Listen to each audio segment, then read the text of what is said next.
What this workshop is about is how soon are you going to let yourself in on it? How soon are you going to raise the vibration of your being to the level of your new asking?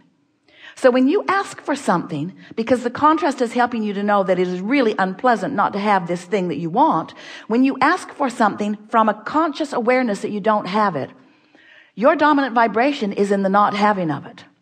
We don't have any conscious vibration about not having anything. We're going with the flow. You can too. So you launch the rocket, we go with the flow, and we revel in watching, just like Esther was watching from afar, so thrilled in anticipation of what was going on with these people that she loves. So much fun to watch people that you care about enjoying life. And that's what it's like for us. We watch you exploring the contrast. We watch you giving birth. We watch your dreams and we focus only upon your dreams. And we don't take score about whether you've realized them in manifestation. We want you to put a new definition or a new meaning, a new understanding about what realizing your dreams means. Realizing them means you being in the vibrational vicinity of the dreams that you put into the vortex so that you can realize them as they are flowing into your experience. Most of you don't realize it. It's right there in front of you. Esther has a external hard drive that has the contents of everything that mattered to her on it. Many sound files are on it. A lot of the content from a past computer is on it. It is really, really, really important to her. And she carries it with her everywhere she goes because she's traveling light. She's got her computer and everything that has ever been meaningful to her is in her terabyte. So she carries it around, and when she gets ready to come out to see you, she has a checklist that she's checking off. And when she came to that, she thought, haven't seen that. It really didn't unpack since the last trip. So it must be right where I left it. And when she looked, it wasn't there.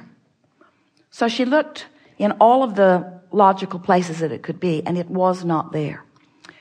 One of the things that she does, she empties the contents of her suitcase off onto the floor where it is sitting in her office, and then she uses her checklist and puts things back in it one by one because she wants to make sure before she gets on the airplane that she has her microphone and her hair clip and her terabyte. She wants to make sure that she gets here with what's on her list. So she's going down the list, and when she came to that, she could not find it. So she looked in drawers that she knew she hadn't put it in. She looked in boxes that she knew she hadn't put it in. She could not find it, and a feeling of panic, more panic than any other word describes it, is sweeping over her. So she called Mark and she said, well, I have some bad news and some more bad news. He said, what? And she said, my external hard drive, I've misplaced it. And she said, I brought several over to the IT building this week, but I know one of them wasn't one of them because they have different connections, and I always look. But will you look just to see if I happen to bring it over there? I wiped everything, meaning she erased all the content before she moved it there. Will you look? And so for the next 10 minutes, she is turning over more things in her house trying to find it. And Mark is looking through his stack of orange drives. And then he called her and he said, does it say old MacBook Pro on it? And Esther said, yes, it does. And he said, it's here and it's been wiped. That's all right, because Esther was not as concerned about, she knows she can retrieve it. She was more concerned about not knowing where she had left it. So she said, oh, that is such good news. Thank you, thank you, thank you, thank you, thank you. And then she went to go into the kitchen and tripped over her orange terabyte disk. It had been right there all along. Been right there, right there. It had been right there in plain sight all along. She couldn't believe it. She said, Abraham, what's going on? I think I might be losing my mind, and I think you're in on it, and I don't like it. What's going on? So she picked up her drive, and she went over, and Mark had a drive that said Old MacBook Pro, but it was a different drive, and it was written in a different place, and it wasn't, and this was the drive she was looking for, but she could not find it when she believed it was lost, even though it was right there in front of her. Now, friends, Esther's not crazy. But it could not be revealed to her. It could not come into her focus because she worries about that. She knows she shouldn't carry something like that around. It should be in her pocket at all times or here. It shouldn't be behind the curtain in her purse like it is back there where strangers could be.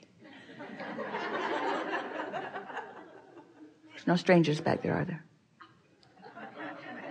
In other words, she's got concern about that drive. She's got concern about that drive, and she gives herself a worry about it on a pretty regular basis because it's really something that's really, really important to her. And when she believed she could not find it, it was invisible to her, even though it was right there in front of her. Now, whether you accept the what must sound like absurdity of this or not, this was the experience that she lived. And she now understands that there are many things like that she wants but doubts that remain invisible to her as well. And so that's why we say, when you realize something, in order to realize something, you have to be on the frequency with it. And something that you want that's lost and something that you want that's found are very different vibrational frequencies. And if you're on the I can't find it frequency, you can't find it. And it's not because the universe doesn't have it. It's not because it's not in the vortex. It's not because it's not in plain sight. It's not because you aren't worthy, and it's not because you're not ready, and it's not because you've done something wrong. It's for the simple reason that you've just got a different vibration going on right now than it. So you can't realize it, you see. She jumped and screamed as if it had been a snake. And then she laughed and laughed and laughed and laughed and laughed. She could not get over there fast enough to show it to Mark. She only wished that he'd been in the room with her, although he would have found it an hour earlier, because there it was, and he never panics. She's discovered that he can fix her equipment when she calls him. She calls him her IT guy. He set up all of this. He's not here today. But he, just being on the telephone, before he even tells her what to do, makes things work. Because his expectation of them working out is powerful, you see. So that is our message to you. If there's something that you want that you are not yet realizing, it's only because you're not yet allowing yourself to realize it. It's not because it's being withheld. It's not because it's lost. It's not because it's in the wrong place. It's not for any other reason other than you've got a thought that you keep thinking, and that's all a belief is, that is of a frequency that does not allow you. You see, you think this time-space reality is real stuff. You do. We know you do. We watch you. You haul it around. You clean it. You insure it. You think it's real stuff, but it isn't. It's just manifesting right before you. You are translated it into reality, you see. And you have the ability to translate a whole lot more of it into reality than you are, but you've got habits of not translating it into reality, just like Esther had the habit of not believing that that drive was right where she had last left it, you see. Right where she had last left it. Her carpet is beige and brown. The drive is orange.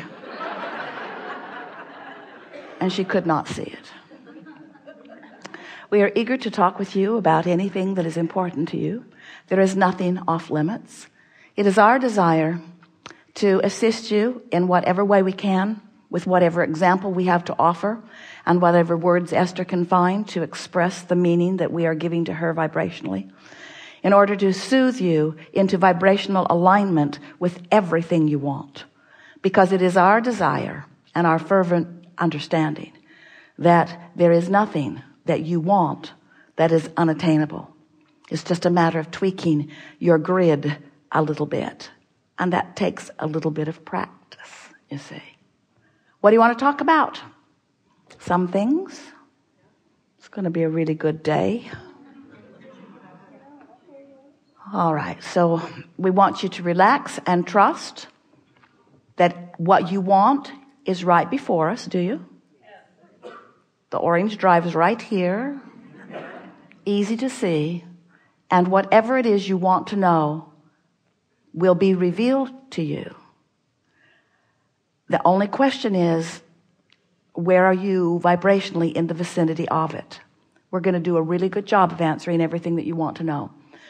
So what we're asking of you is,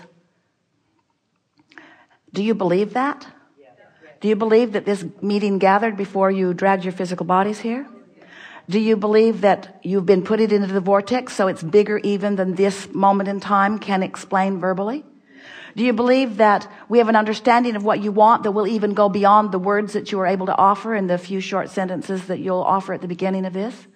Do you believe that there are others in the room who will be inspired to offer the words that are just what you are wanting to project?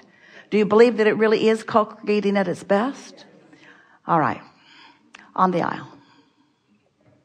Stand if you think it's you. And if you'll come here to the very hot seat,